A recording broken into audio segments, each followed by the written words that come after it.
விஜய் டிவில ஒளிபரப்பான big pass நிகழ்ச்சியின் மூலமா பிரபலமடைந்த தர்ஷன் தன்னுடைய வீட்டு முன்பு பார்க்கிங் செய்யப்பட்ட கார் உரிமையாளர்கிட்ட வாக்குவாதத்தில் ஈடுபட்டதா அவர் மேல காவல்துறையில புகார் கொடுக்கப்பட்டிருக்கு.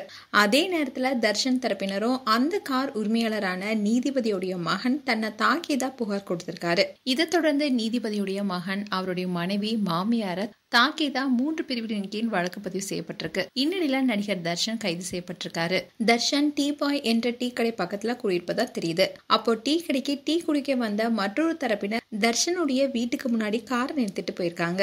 இதனால தர்ஷனால அவங்க வீட்டுக்கு போக முடியாதனால வாக்குவாதம் செய்யப்பட்டதா கூறப்படுது. இதனால 2 பேருக்குமே கைகலப்பு ஏற்பட்டிருக்கு. இதுல தர்ஷனை சிலர் தாக்கியதாகவும் கூறப்படுது. அதே மாதிரி தர்ஷன் தாக்கியதாகவும் எதிர்த்தரப்பினர் குற்றம் சாட்டியிருக்காங்க.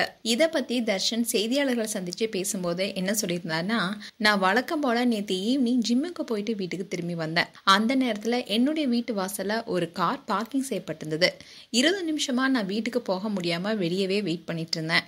அப்போ அவங்க கிட்ட காரை எடுக்க சொன்னதுக்கு அவங்க, நீ பிக் பாஸ் போன பெரிய ஆளா, ஏன் உன்னால கொஞ்ச நேரம் கூட வெயிட் பண்ண முடியாதான்னு கேட்டாங்க. அதோட என்ன அசிங்கமா திட்டியதுடன் என்னுடைய தம்பி மேல சூடான டீய முகத்திலேயே ஊத்திட்டாங்க.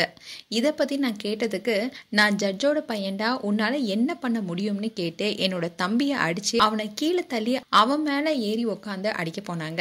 அந்த சமயத்துல அவருடைய மனைவியும் மாமியாரும் சேர்ந்து எங்களை தாக்குனாங்க. அதுல என்னுடைய முகம், கழுத்து, கைப்பகுதியில காயப்பட்டிருக்கு. இதை பத்தி நாங்க போலீஸ்ல கம்ப்ளைண்ட் கொடுத்திருக்கோம்னு தெரிஞ்சுக்கிட்டு எங்க அக்காவை கூப்பிட்டு அவங்க அசிங்கமா பேசினாங்க. அதுக்கப்புறமா அவங்களும் போலீஸ் கம்ப்ளைண்ட் கொடுத்திருக்காங்க. நான் இதை பத்தி புகார் அடிக்க அவசர உதவி எண் 100க்கு போன் பண்ணேன். ஆனா 3 முறை போன் பண்ணியும் யாருமே எடுக்கல. ஹாஸ்பிட்டல்ல அட்மிட் பண்ணதுக்கு அப்புறமா போலீஸ் வந்து அவங்கள விசாரிச்சுட்டு போனதுக்கு அப்புறமா கூட அவங்க வந்து எங்க கிட்ட வாக்குவாதத்துல ஈடுபட்டு இருந்தாங்க. 3 மணி நேரத்துக்கு அப்புறமா தான் மருத்துவமனையில அட்மிட் ஆகிட்டு நாங்க அடிச்சிட்டோம்னு அவங்க சொல்லியிருக்காங்கன்னு தர்ஷன் அழுதுகிட்டே பேசினாரு. அதே மாதிரி இந்த பிரச்சனையில சம்பந்தப்பட்ட நீதிபதியுடைய மகனோ அவருடைய அம்மாவோ மருத்துவமனையில சிகிச்சை பெற்றுட்டு வராங்க. அப்போ அவங்க பேசும்போது தர்ஷன் தரப்பினர் தங்களை ஆபாசமா திட்டியதாகவும், தர்ஷன் போதையில இருந்ததாகவும், கர்ப்பமா இருக்கும் தன்னுடைய மனைவி அடித்ததாகவும் அவங்க குற்றம் சாட்டியிருக்காங்க. இதை குறித்து போலீசார் இப்போ விசாரணை பண்ணிட்டு வராங்க.